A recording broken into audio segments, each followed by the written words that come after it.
હાલ હમણાં સ્વામિનારાયણ સંપ્રદાયમાંથી એક પુસ્તક બહાર પડ્યું, શ્રીજી સંકલ્પ મૂર્તિ, અને એની અંદર વાર્તા નંબર 33 ની અંદર જણાવ્યું છે કે દ્વારકામાં ભગવાન ક્યાંથી અને દ્વારકામાં ભગવાન દ્વારકાધીશ હશે? શું વાત કરો જા? કેવી રીતના કઈ પ્રકારની માનસિકતા છે આપની કે તમે દ્વારકામાં દ્વારકાધીશ અને દ્વારકા ઉપરને તમારે સવાલ ઉઠાવો છો?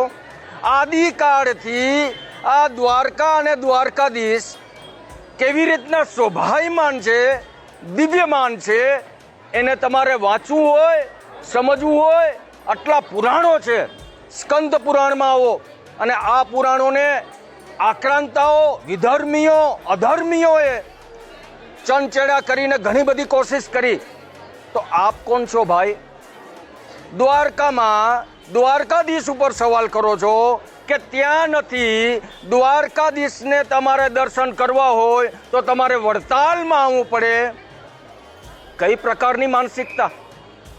આદિકાળથી દ્વારકાનાથ બિરાજમાન, માતા દેવકી 12 વર્ષ જેલમાં રહ્યા, એક પછી એક બાળકને મરતા જોયા, પછી કૃષ્ણ ગોકુળ છોડ્યું, ગોવર્ધન છોડ્યું, ગૌ માતા છોડી, ગોપીઓ છોડી અને દ્વારકામાં દ્વારકાધીશ રાજા બન્યા.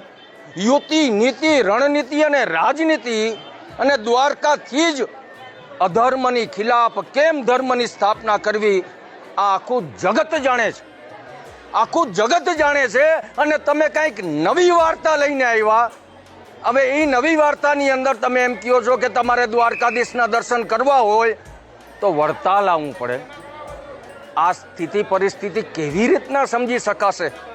આપણા દેશની અંદર શું હજી આક્રાંતાઓ ઓછા છે કે તમે આ પ્રકારની વાત યાત્રાળુઓ પર થોપો છો, જે દર્શનાર્થીઓ પર થોપો છો?